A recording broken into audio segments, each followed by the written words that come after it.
From Hollywood, California, the Lux Radio Theatre presents Don Ameche, Joan Bennett, and Claire Trevor in Bordertown.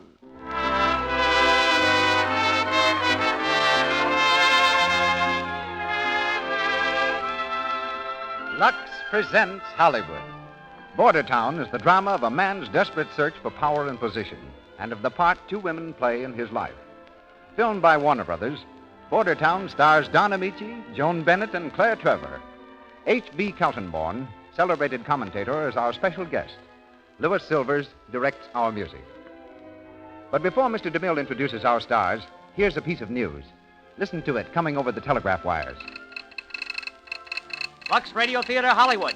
Fashion news. Scouts report biggest Luxable year ever. Stores feature Luxables. Women wear them in town, country, and at the world's fairs. And that's good news for women because Luxable clothes are not only smarter than ever, they're thrifty. Lux Flakes cut down cleaning bills. With Lux, you can keep fresh and dainty at almost no cost. And Lux, you know, cleanses so safely that clothes stay smart-looking longer. You can depend on the famous Lux promise, if it's safe in water, it's safe in Lux. And here's the producer of the Lux Radio Theatre. Ladies and gentlemen, your host, Mr. Cecil B. DeMille.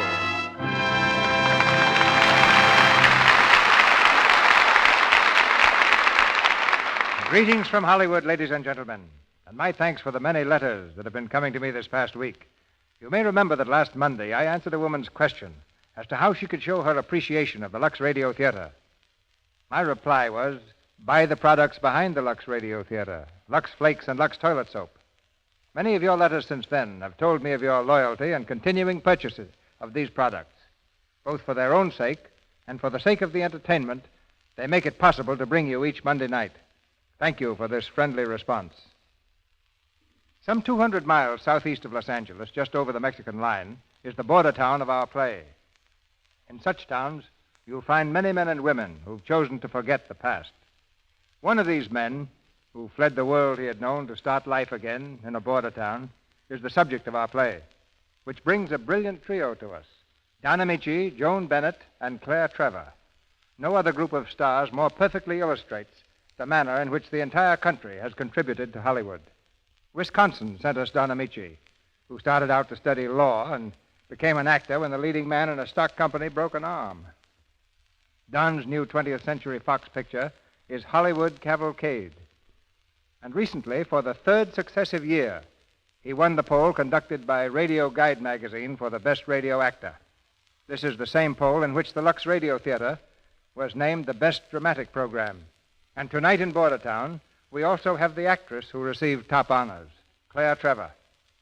Miss Trevor's a New York City girl who just completed the Universal picture I Stole a Million, and tonight plays Mary Rourke. It's hard to say what part of the country Joan Bennett really came from, because the Bennett family seldom paused long in any one place.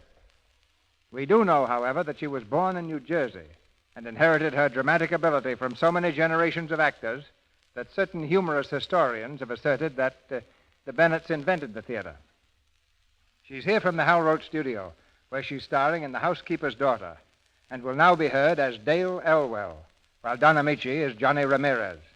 We head southward for an exciting dramatic adventure as the Lux Radio Theatre presents Bordertown, starring Don Ameche, Joan Bennett, and Claire Trevor.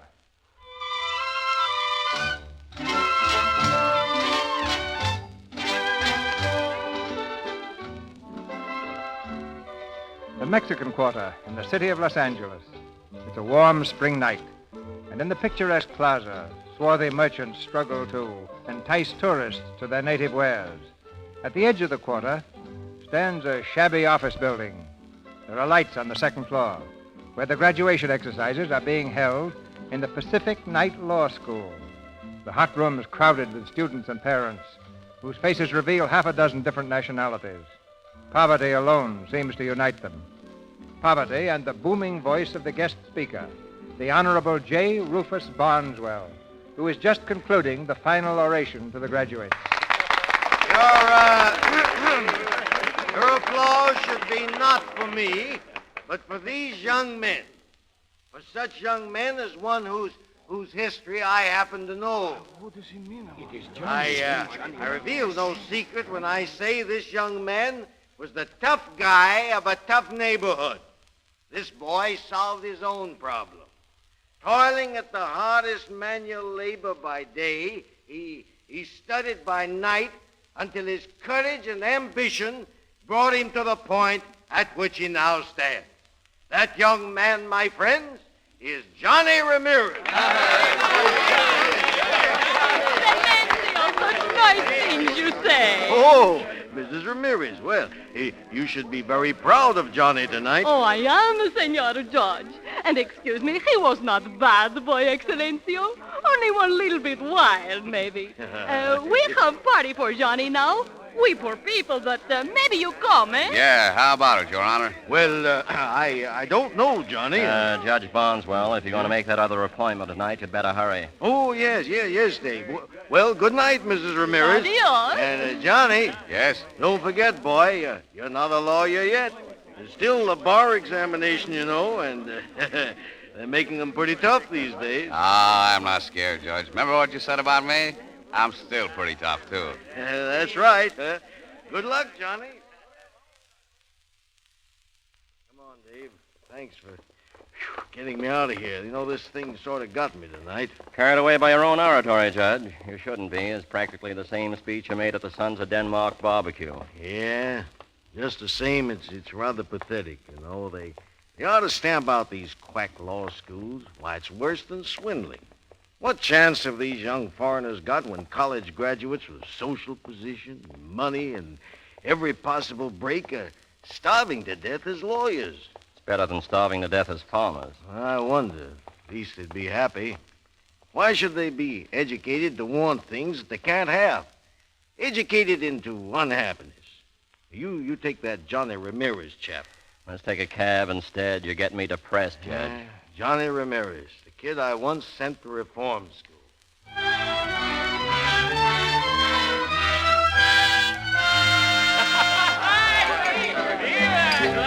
Hey, everybody!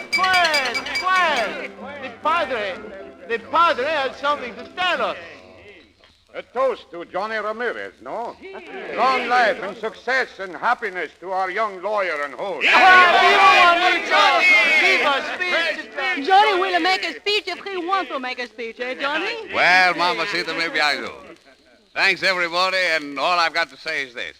There was a lot of talk at graduation tonight about hard work and study. Sure, it was hard. But look at Abraham Lincoln. He worked hard, didn't he? And he studied nights, too, just like me. Sure, all right. I did, just like Lincoln. Oh, no. And I'm going to keep on being like Lincoln, too. Oh, no, Johnny. What? What's the matter with that? Not with whiskers, Johnny. Oh, no whiskers, Mamacita, I promise.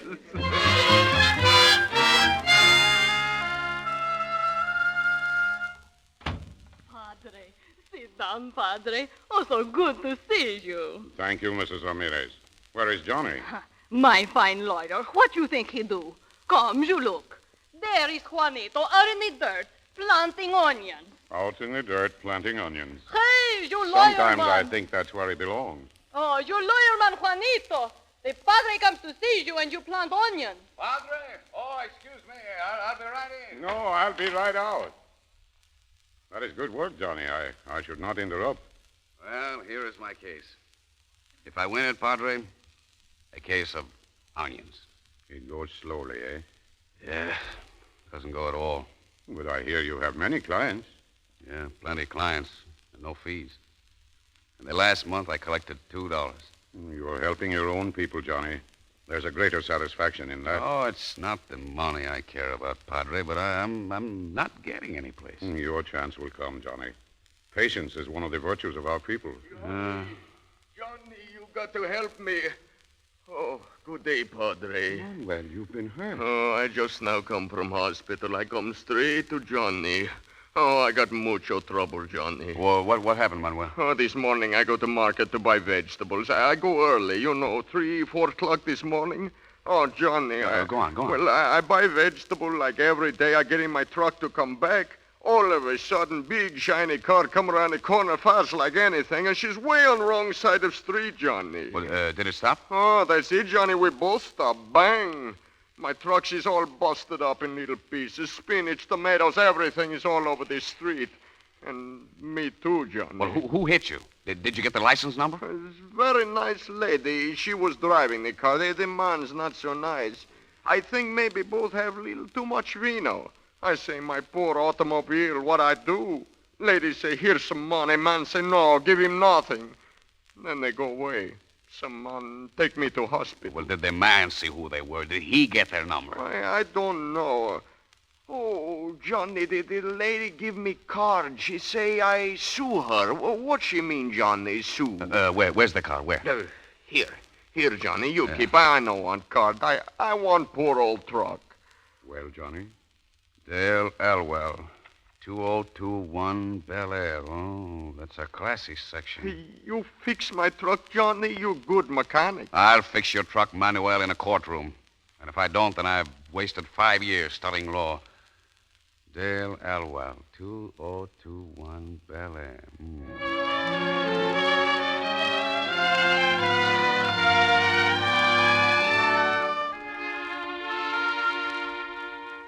Well, Father, you wanted to see me? You think you can spare me a moment, Dale? Yes. Oh, one of those moments. Yeah, you usually have a snappier answer than that. Oh, you'll have to forgive me. I still have a head from last night. As your mother mentioned something about it. Well, the funniest thing happened last night. Brook Manville and I were down in Little Mexico. I know all about it. Oh, I get it. Apparently I've started on the wrong topic. You started on exactly the right topic. Dale, you're 25 years old. Right now I'm 125. Now, don't you think it's about time you quit being the wild young thing just out of school? Tasting life and freedom for the first time and being, oh, so gay about it all? Oh, Dad, please. All I did was go out with Brooke. We had a good time, and coming home, I ran into some stupid little Mexican's truck. The truck was banged up, I guess, but nobody was hurt. And after all, Brooke's the best lawyer in town, so you say. So what? Only this. That stupid little Mexican was smart enough to get a lawyer. And here, my dear girl, is his telephone number. He's been calling all day. Now, maybe you can settle this out of court. But in any event, I hope you get the licking of your life. Oh, Dale. Dale, don't make me talk to you like this. Good Lord, darling, you might have been killed. Oh, I'm sorry, Dad. I just can't seem to find myself. You're right. I've got a licking coming to me. Well, I might as well call Brooke first. It'll be fun seeing him take it with me in court.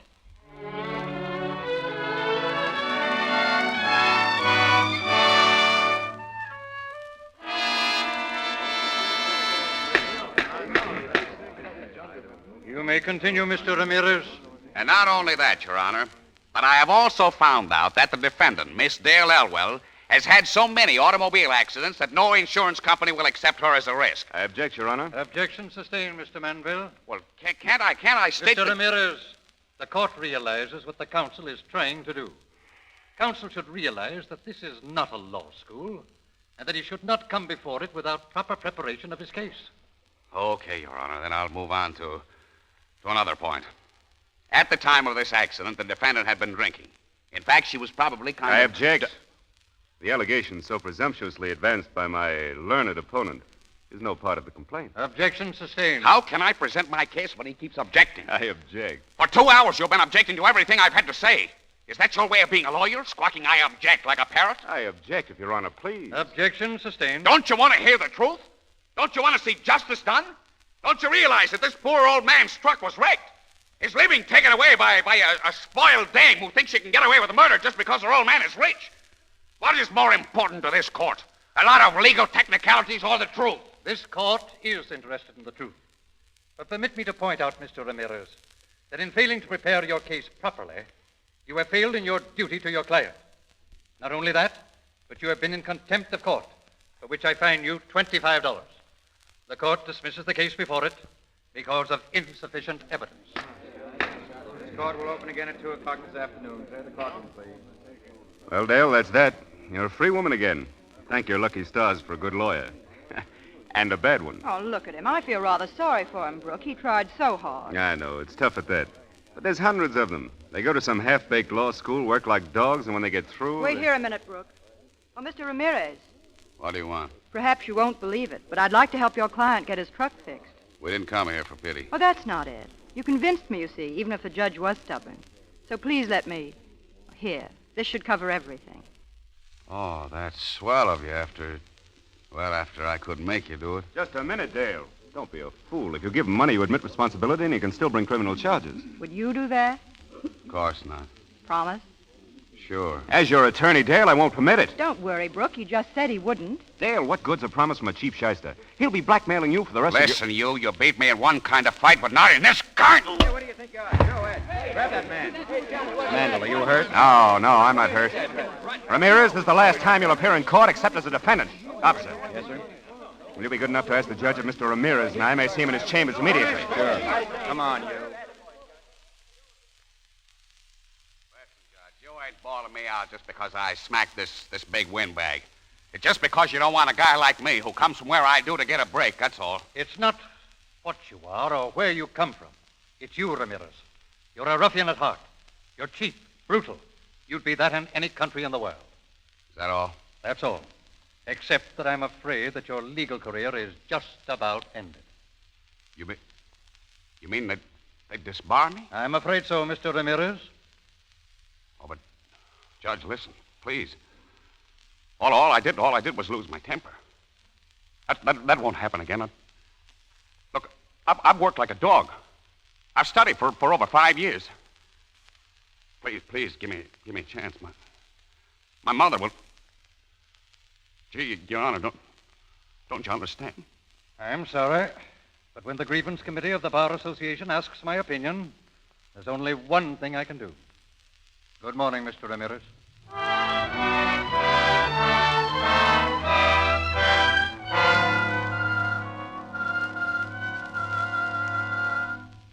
Why must you leave, Johnny? Why must you go away from your friends? I've been disbarred, Padre. Disbarred? Yeah. I got a letter today. It'll look nice hanging next to my diploma. And I just came to say goodbye. Oh, I'm sorry for you, Johnny. Where are you going? Oh, I don't know. Down around the border, I guess. Juanito, perhaps you've sought to get ahead in the wrong direction. You mean trying to be a lawyer? I mean putting gain and glory and false ambition above peace of spirit. You're just trying to tell me in a nice way to go back to digging ditches or being a farm laborer like my father. Your father was a good man, Johnny. And you're a good man, Padre, a good man. But I'm only a man. And I'm going to take from the world what I want from the world. Patience, Johnny. You may get another chance. You betcha I'll have another chance. But I'll make that chance myself. I'm going to have power, money. You wait. No, Johnny, no. He thought he could insult me, treat me like a servant, that guy Manville. Not because he's a great lawyer, and I'm not, but because his old man's got $1 million bankroll. Don't you see, Padre? Money is what made the difference. And I'm going to get money.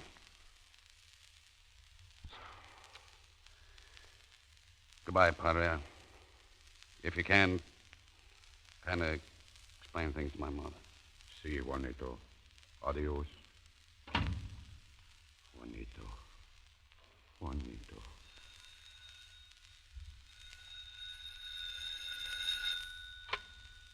Hello? Si, I am the Padre. Who, please? Miss Elwell? No, senorita. Johnny just left. No, I do not know where you could find him. He is going away. No, he did not say, only maybe to the border. Si, senorita. It is too bad. More than you think it is too bad.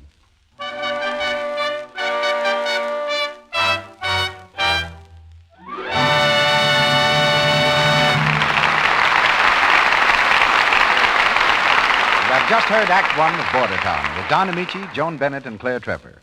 During this short intermission before Act Two, we bring you the Brownings. The family are at their summer cottage on the lake, and we find Mother Browning and Dot in the kitchen clearing up after breakfast. Dot looks up suddenly. Why, Mother, here comes that young Mrs. Smith from down the road. So early? Wonder what's up. Oh, hello there, Mrs. Smith. We're here in the kitchen.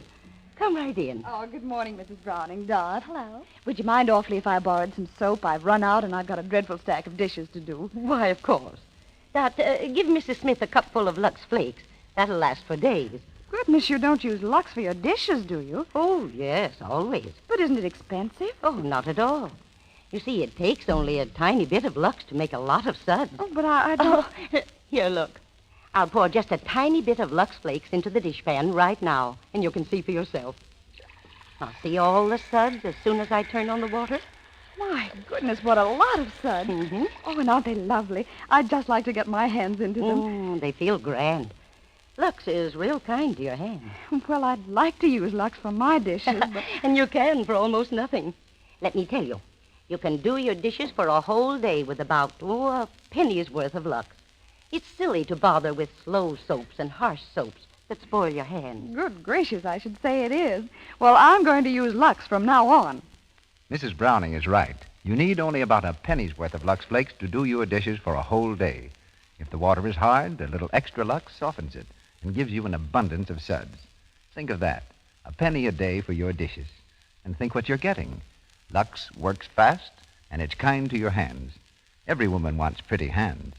There is no harmful alkali in Lux to sting or irritate your skin. So when you buy soap for your kitchen, think of the 3 advantages you get with Lux Flakes.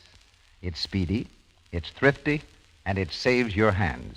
Buy the generous large-size box of Lux Flakes for your dishes and other soap and water tasks. And now, here's Mr. DeMille, ready for Act 2. We continue with Bordertown, starring Don Ameche as Johnny Ramirez, Joan Bennett as Dale, and Claire Trevor as Mary Rock.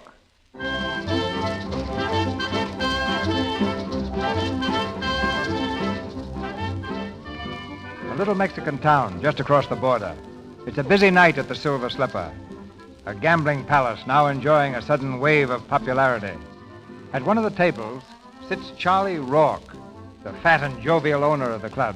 His shrewd eyes survey the crowd, then pause on the figure of his new bouncer, Johnny Ramirez.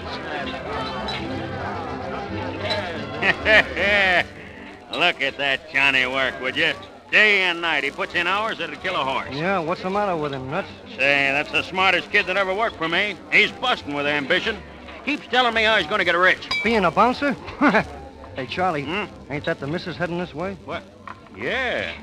Well, gee, honey, I didn't expect you here. I'll bet. You look very happy about it, too. Well, I'm tickled to death, only, well, you know, baby, I don't like for you to come to a joint like this. Sure joint, isn't it? Well, sure, but even that don't make it a proper place for a lady like you. Well, I can't stick home all day and night. All the fun I get up there is feeding the goldfish, and they only eat once a day. Oh, now, come on, be a good girl and run along home. I won't be very late. Hey, Johnny. Yeah. Good evening, Mrs. Rourke. Hello, Johnny. Hey, Johnny, take the missus to her car, will you? Sure. And you be careful driving, honey. And you be careful lapping up that brew. Another couple of pounds, and it'll take a surveyor to measure you for soup. That's rich. Did you get that crack, Johnny? Ain't she a riot? Go on, honey, go on. You're killing me. Yeah, why not? Come on, Johnny. You know, the real reason I came down was to see you. Yeah. You go out the side door over there. You don't seem impressed. Sorry I'm not as impressionable as I used to be. You're a swell-looking kid, Johnny. I can't go for you. I know. Thanks. Hey, Jose, get Miss Rourke's car. Si, senor, pronto. Okay, Johnny, if you don't feel like talking, I can wait. Good night. Hey, Marie. Yes? Nothing. Good night.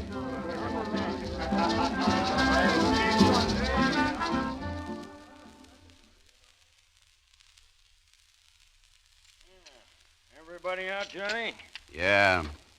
Heavy take here tonight. Yeah, that's good. Ooh, gee. What's the matter? It's these teeth of mine again. They're killing me tonight. Now I'm going to run up to L.A. someday and have them all pulled out. That's a good idea. Here, 5,000. That ought to make you feel better. 5,000? Hey, that's great. That's great. I guess I'm a pretty lucky guy, Johnny. Having a girl like Marie for a wife, fixing a swell home for her. Boy, I certainly like a witty dame like her. But not too witty. Huh? Oh, I get it. You mean on account of sometimes she gets lonesome? Well, I'm going to take care of that, too. You know, I got a kind of idea. After I get my choppers yanked out, I'm going to take Marie places, show her things like Europe and Paris and things like that. Yeah, she deserves it. Yeah. Want me to ride home with you? Huh? Oh, yeah, you'd better. I'd hate to get knocked over with this kind of dough on me. You ready? Sure. I'll get your car.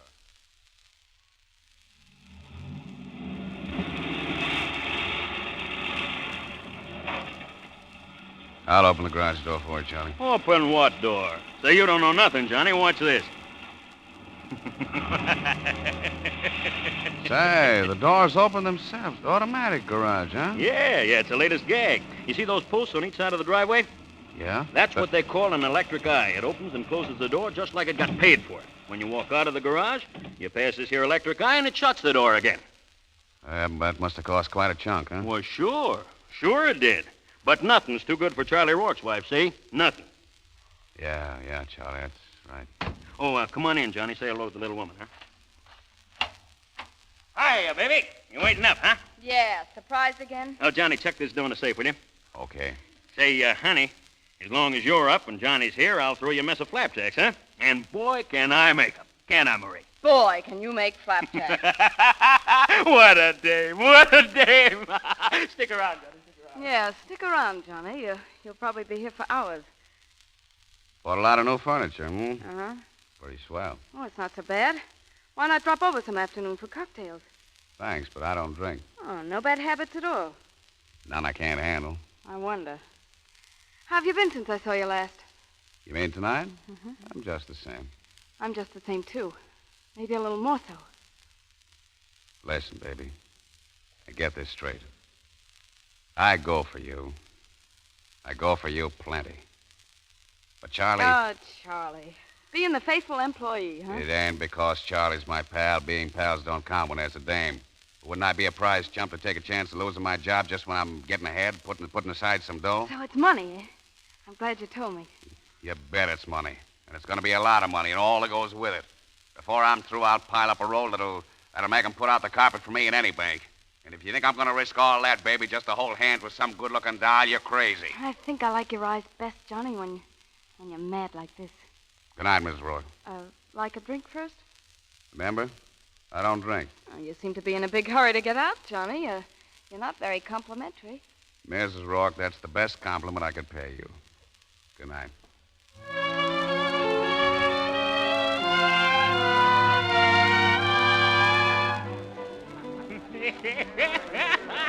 Hey, Johnny. Johnny, come over. You want to see my new teeth again? Oh, look. I'll look at them later when I got more time to enjoy. Huh? Oh, sure. Great boy, huh, Marie? Great. You're glad to see me back, ain't you, baby? How you like my teeth? Yeah, they're beautiful. Beautiful, that's right. Hey, Johnny! Johnny, send over a couple of gallons of champagne, will you? We're celebrating tonight on account of my new choppers, huh? Oh, I'm tired. I'm sleepy. You glad to see me, baby? Yeah, they... Oh, all right. Guess maybe I don't want no more to drink. Oh, I feel awful. Oh! You fat, stupid lug. Johnny! How's he doing? Well, can't you see? Get your coat.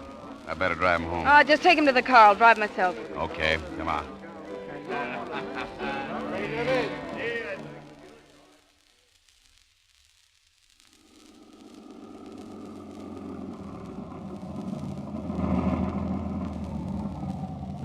Come on, get up and walk. I can't carry in the house. Oh, you just go ahead, honey. I'll catch a little snooze here in the garage. Best garage in town. It cost me over... Charlie! Huh? Charlie, wake up, will you? Huh? Oh, you run along, baby. You run along. I'll be right in. Just turn off the motor. Mustn't let the motor run. No, just turn off the motor. Charlie, wake up. Oh, out cold. I ought to leave you here for good. I ought to let the motor run and wash you out, you... Why not? No. Sure, why not? Carbon monoxide poisoning. Suicide. Who'd worry about him? No. What good is he to you? What good is he to anybody? Go on, just walk out and leave him. Close the door after you. Go on, why not? Why not? That's right. Close the door. Close it tight. Go on, close it.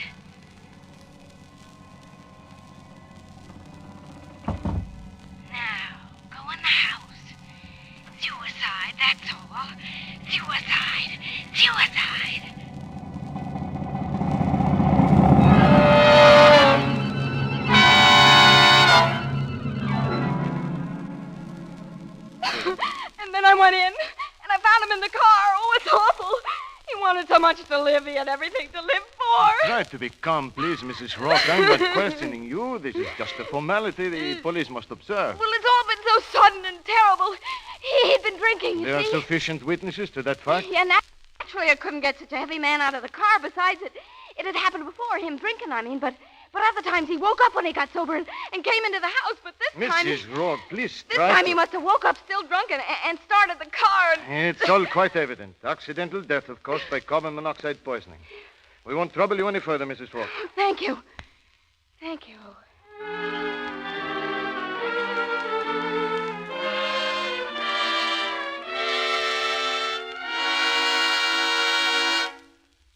Get those tables lined up over here, will you?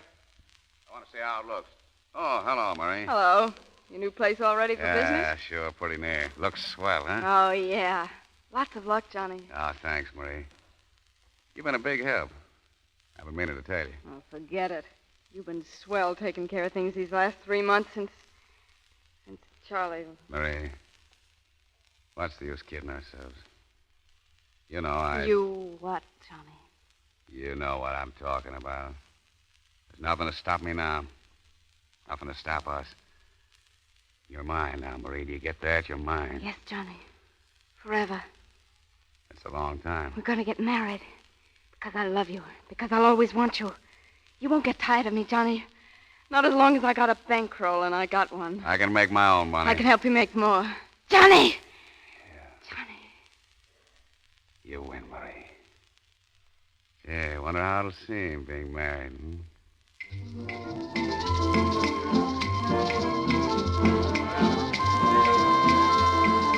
A beautiful place you've got here, Johnny. Glad you like it, Mr. Johnson. Marvelous orchestra, Mr. Ramirez. The name is Johnny, thanks. Makes the old Silver Slipper look pretty sick. Yeah, well, that old place is pretty good to me. What's this I hear about you and Marie getting married? Oh, maybe, a little later. Hey, Johnny, there's a party out in the foyer. They say they want a table. Tell them to come down next week. Oh, they look the class, a big party. The girl says to tell you the names of Miss Elwell and Mr. Manville. Dale Elwell? Well, I don't know, but she said she knew you. Yeah. Take over here a minute, will you?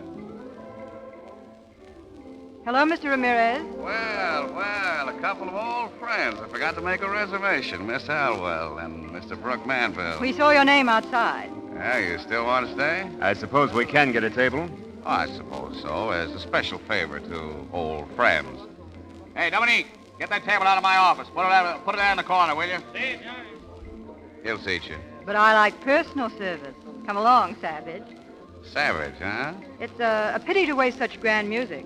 Too busy to dance, Johnny? Dale. Take it easy, Counselor. Like dancing, Savage? With you? Sure. Come on.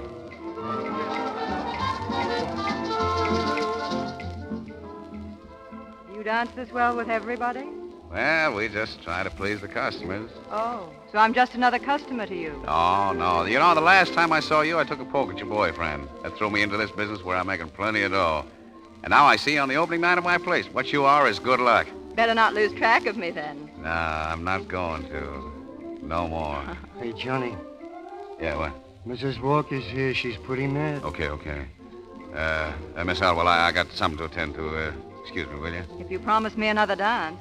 Ain't you afraid you'll make his honor jealous? Not a bit. I'll be back.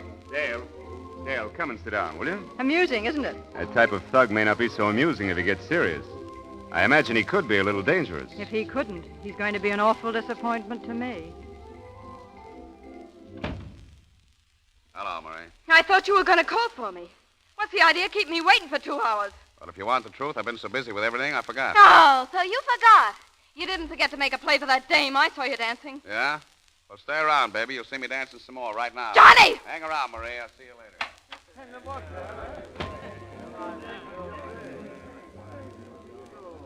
I don't see how you could have accomplished all this, Johnny, in such a short time. Just lucky. No. I imagine you get what you go after. Most of the time. I'll bet your wife is proud of you. I'm not married. What? A handsome, successful young man like you not grabbed off yet? Say, look, quit riding me, will you? I'm not riding you. Don't be so self-conscious. You know, I've never been this way before. You make me feel kind of dumb. Your only trouble, Johnny, is that you don't know how to play. You work too hard. Well, I guess I could learn. Like me to teach you? Sure, I would. All right. First, you have to relax. It's a lovely night. There's a moon, soft music. This is really romantic, my boy. Drink it in, enjoy it. Dale, you're swell. Of course I am, and we're going to have fun together. What's out there? That's a patio. Let's, Why not? Come on, Johnny.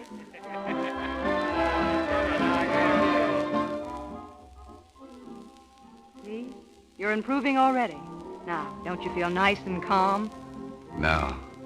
Stoop down a little, and I'll tell you a secret. Neither do I.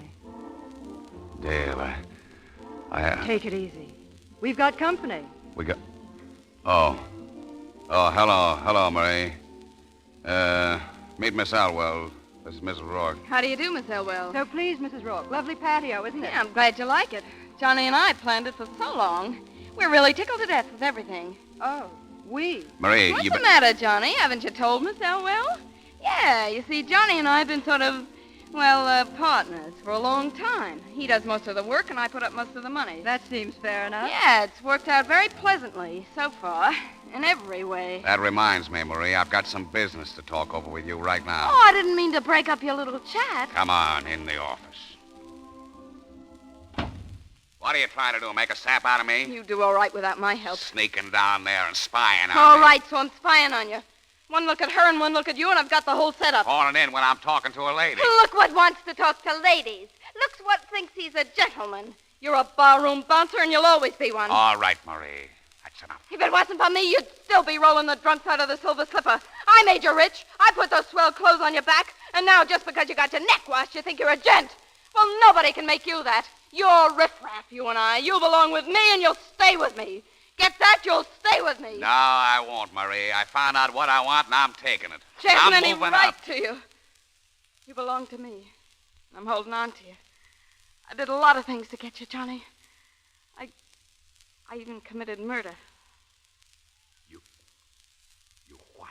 Sure, I killed him. I killed him to get you. You killed Johnny?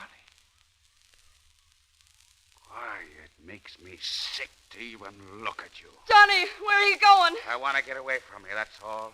I don't care where I go, just so I don't have to see or look at you. You're rotten. Johnny! Get me the police station. You heard me. I said the police station. Hello, this is Mrs. Rourke speaking. Is the commissioner there? We'll tell him to wait.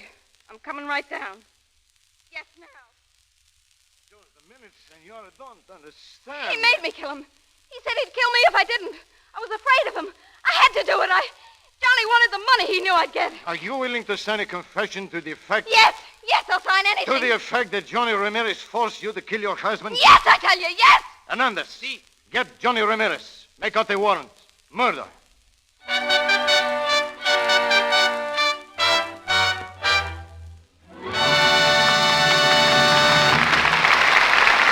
We pause for station identification. This is the Columbia Broadcasting System.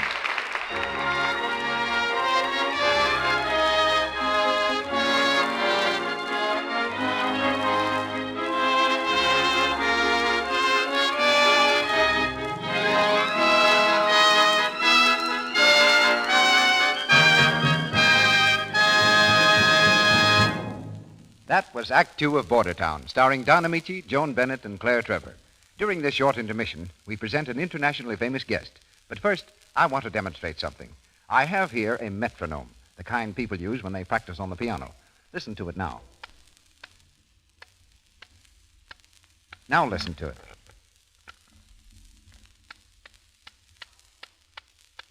Quite a lot faster, isn't it?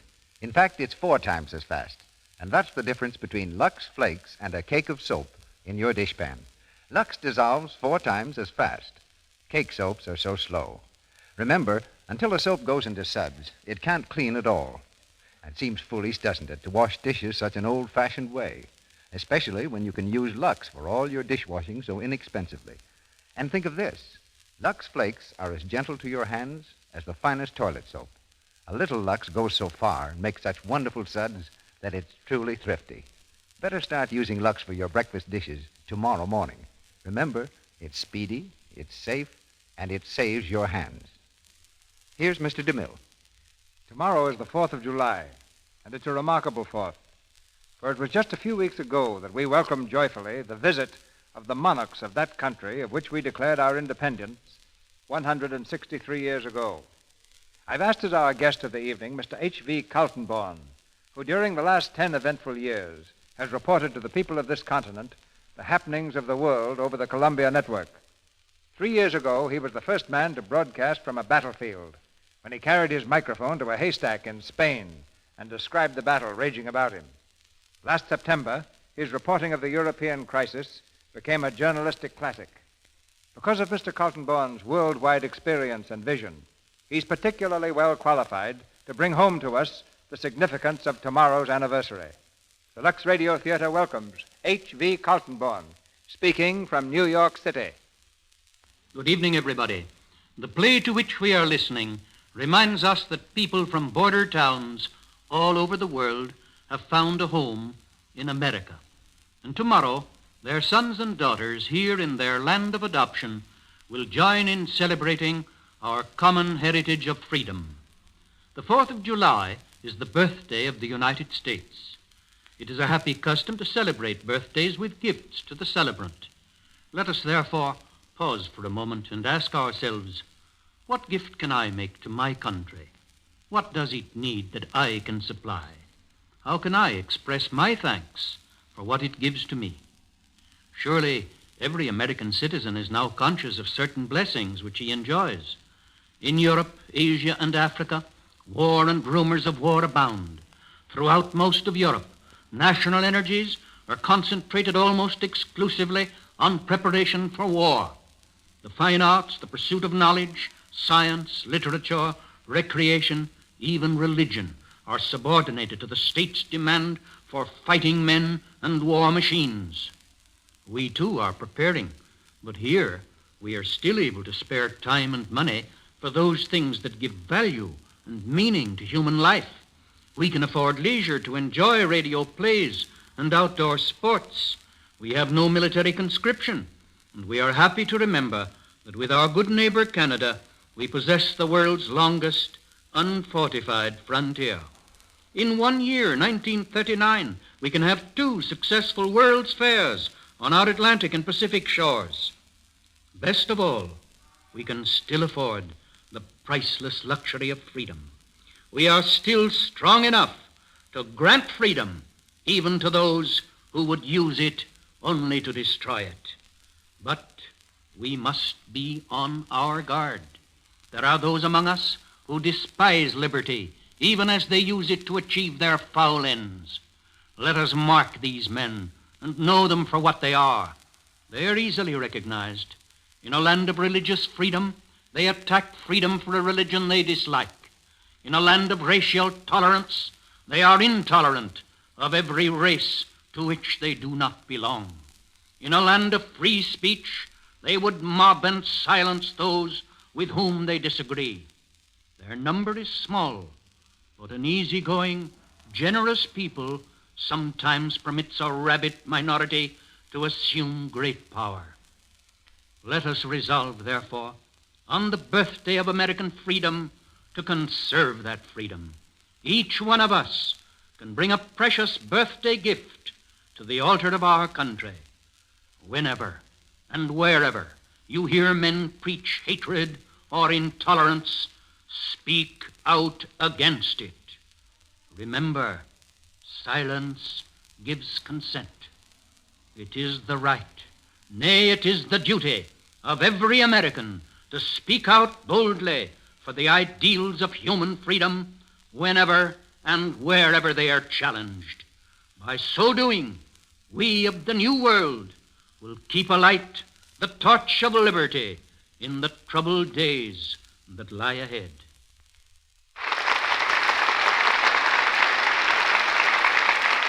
We will remember your words, Mr. Kaltenborn, and our freedom here will never know a compromise. In Hollywood again, Don Ameche, Joan Bennett, and Claire Trevor continue in Act 3 of Bordertown.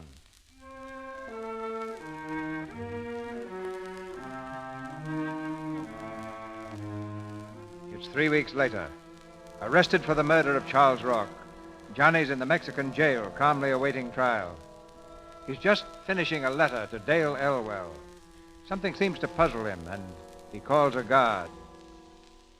Hey, Pedro. See, Johnny? Is it okay to say yours sincerely when you're writing a letter to a lady? I don't write much letter, Johnny. You much smarter than I. I guess you're right. I say so, don't worry. I'll be out of this and up to see you pretty quick now. Yours sincerely. Nah, just Johnny, that's enough. Yeah, you ride fast, Johnny, all right. Here, mail this for me right away. Hey, Johnny, you got a visitor. Visitor? American girl? Dark, young, very beautiful? All I know is you got a visitor. Okay, come in. Juanito. Oh, mamacita. How'd you get down here? Oh, Johnny, you do not do this. No, I don't kill anybody, mamacita. You see, that's what I say. Sometimes he bad, but never my Juanito tell lie. Oh, I bet right now. That makes you cry and then gets your nose red. Tell me, how's the padre and old Manuel? Oh, I haven't seen them in... Johnny, you no worry? Me worry about what? Oh, come on now. No more crying. I got a good lawyer. That's funny, huh? And when I get up at the trial and then tell them... Put your honor. Quiet in the court. The prosecuting attorney will continue. And so, Your Honor, and gentlemen of the jury, the prosecution will prove that Ramirez, by reason of duress and threats, employed this woman, the wife of the murdered man, as ruthlessly as ever a man employed dagger or gun to commit for profit.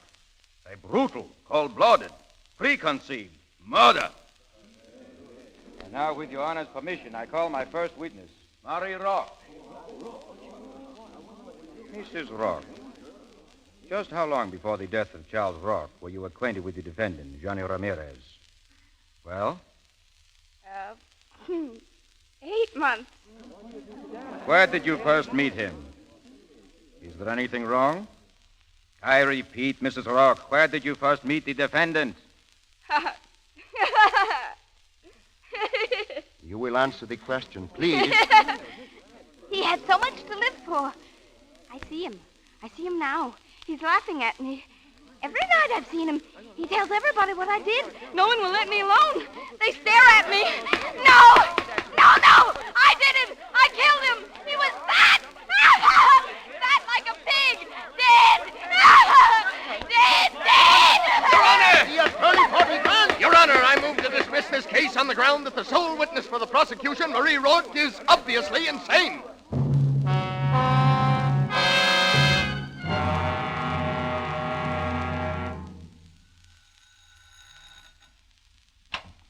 Yes, sir? Johnny Ramirez is the name. Yes, Mr. Ramirez? Now, you've got to memorize. Go tell it to Miss Elwell. Sorry, sir. Miss Elwell is not in. I'm sorry, too, but I don't believe it. Go in and tell her I'm here. No, don't bother. I'll tell her so myself. Yes, but, Hiya, Dale. Gee, you look swell. Johnny, I'm so glad to see you. I just came up from the border. Oh, gee, I've been thinking of you plenty. They gave you a pretty bad time, didn't they? No, the only tough thing about it was that I had to break that date with you. Oh, I wanted to come down to the trial, but my family... Sure, forget it. Here, I brought you something. Oh, thank you. Johnny, what a beautiful corsage. Corsage, my hat. That's a genuine orchid. Come on, pin it on. Let's get going, huh? What? We're celebrating, Dale, and believe me, have I looked forward to this. Oh, Johnny, I'm so sorry. I was just leaving. Sure, with me. Well, really, I can't. I'm on my way to a dinner party. Oh, well, cut me in, and then we'll sneak out early, huh? Oh, I couldn't do that. It's one of those very stiff and formal affairs. Older people, friends of the family. Oh, all right. Listen, I'll take you there. Oh, it's so far, Johnny. It's way past Malibu. Yeah, well, the farther the better. Okay, but we better get started. Come on, Johnny, step on it. I'm nearly an hour late already. And you're going to be later, because here's where we stop. Johnny, I'm not fooling now. I must get to that party. I know, but what I got to say is more important than the dinner party. Honest it is. All right, what? I love you. That's very sweet of you, dear.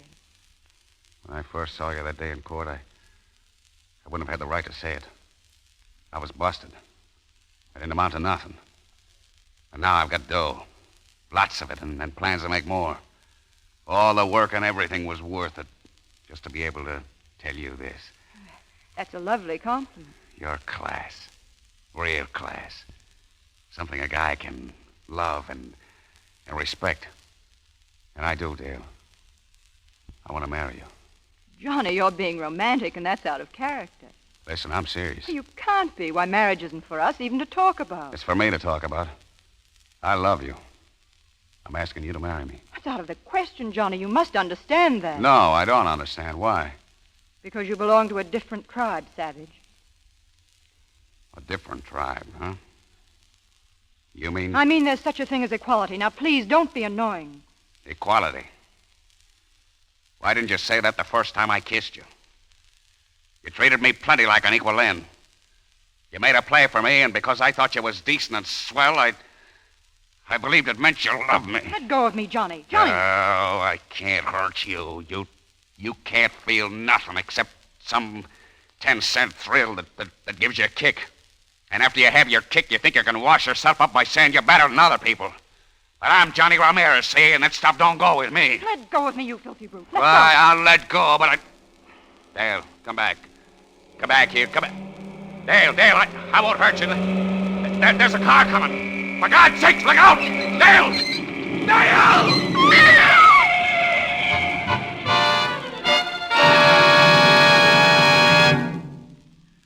You may see him now, Mrs. Ramirez. Remember, only a moment. See, Doctor. Juanito. Oh, hello, Mama. Juanito, how you feel? Oh, not so good. So is she, Dale, the girl? Oh, she's fine, gracias. She wasn't hurt. No, she says you saved her. You always cry when you see me, Mama. That is no good. Oh, I cannot speak so good, Johnny. My eyes speak for me. I've been a pretty bad son, Mama. Oh, no, Juanito, no. You're scared I'm going to die, huh? No. You forget what the judge said when they made me a lawyer. The toughest kid in the neighborhood. I'm pretty tough yet, Mama. Pretty tough. Mrs. Ramirez, I think... See, I go now, Juanito.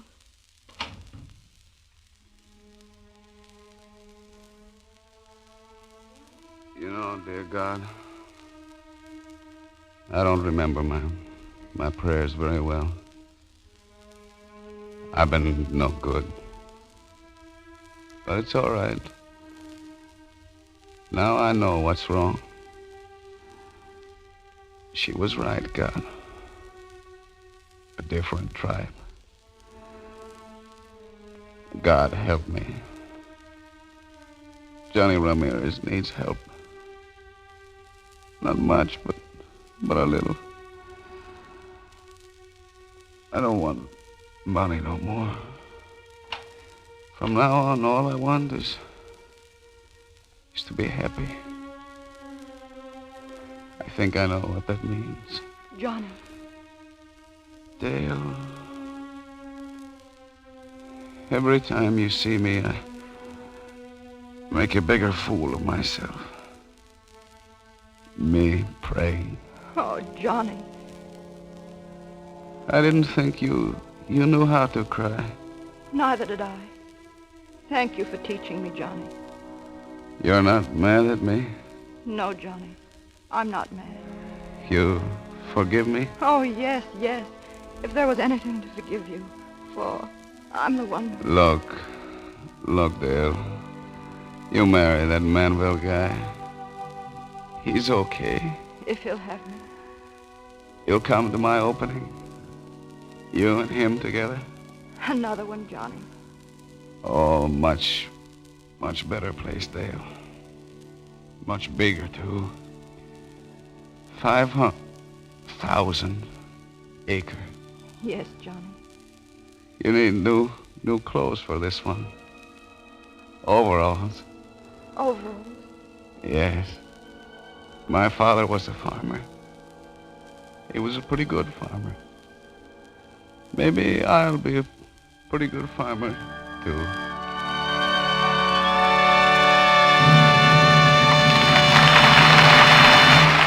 You have just heard the last act of Bordertown with Don Ameche, Joan Bennett, and Claire Trevor.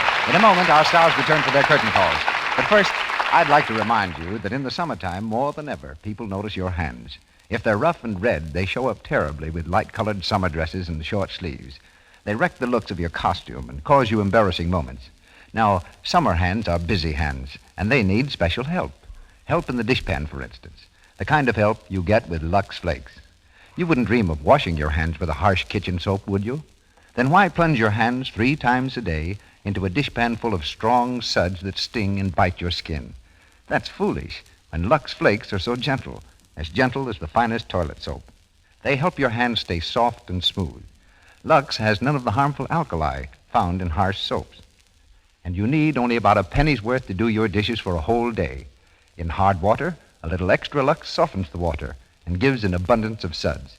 Just remember, Lux is kind to your hands and kind to your pocketbook. Ask for the large-size box of Lux Flakes for extra economy. And now, Mr. DeMille with our stars. We ended our play with Johnny Ramirez crossing the border from the land of disillusion into the valley of truth. And I want to ask Don Ameche, Joan Bennett, and Claire Trevor, just what moral do you draw from Bordertown? Well, this, Mr. DeMille.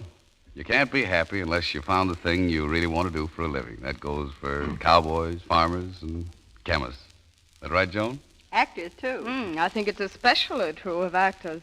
Was there ever a really good actor or actress who didn't like the work? Some actors like acting so much they do it on their own time, too. I don't like it that much. It's the pleasantest sort of work, though, if you like work. And despite all the jokes about it, I think everyone does. Don't you, Claire? Of course. But getting back to that moral of Don's about happiness coming through finding the thing you want to do, isn't it usually by pure accident that you find the right thing? Well, it certainly was with me. When I went to college, the man who made out my registration papers for no reason at all put me down as a law student, so I just let it pass. See, I might have been a lawyer through accident, except for another accident that made me, well, whatever it is I am. What kind of an accident made you an actress, Joan? Well, it's never very accidental for a Bennett to get mixed up with acting. Once, many years ago, there was a Bennett who quite accidentally did not become an actor. What about you, Claire? Well, a friend of mine went to dramatic school instead of college, so I did too. It was probably an accident that anybody ever hired me. Well, that takes care of us all except Mr. DeMille. Well, it was just 26 years ago this summer that I had lunch in New York with 2 young men who, like myself, were almost broke. Their names were Jesse Lasky and Sam Goldwyn. We added up what money we had and decided to make a motion picture. And we made it, about a stone's throw from this stage. As I understand it, that was the accident that started Hollywood. Well, C.V., it's been a very pleasant evening. Thanks a lot. Yes, thank you. night. Good night. Be careful crossing the street. Don Ameche appeared through courtesy of Chasen Sandberg. Louis Silvers is from 20th Century Fox Studio, where he directed music for second fiddle. Claire Trevor stars in the radio series Big Town. Her next picture is RKO's Allegheny Frontier. The superb artist who gave such unforgettable performances in Mutiny on the Bounty and the Private Life of Henry VIII stars on this stage a week from tonight, Mr. Charles Lawton. He's going to repeat for us one of his greatest characterizations, the title role in Ruggles of Red Gap. This gusty American classic is the romance comedy of a gentleman's gentleman, of his bewildered journey to the Wild West and his ultimate conquest of the town of Red Gap. And with Mr. Lawton, you'll hear 2 other stars from the original picture cast, Mr. Charles Ruggles and Miss Zazu Pitts. Our sponsors, the makers of Lux Flakes, join me in inviting you to be with us again next Monday night when the Lux Radio Theatre presents Charles Lawton in Ruggles of Red Gap with Zazu Pitts and Charles Ruggles. This is Cecil B. DeMille saying good night to you from Hollywood. This is the Columbia Broadcasting System.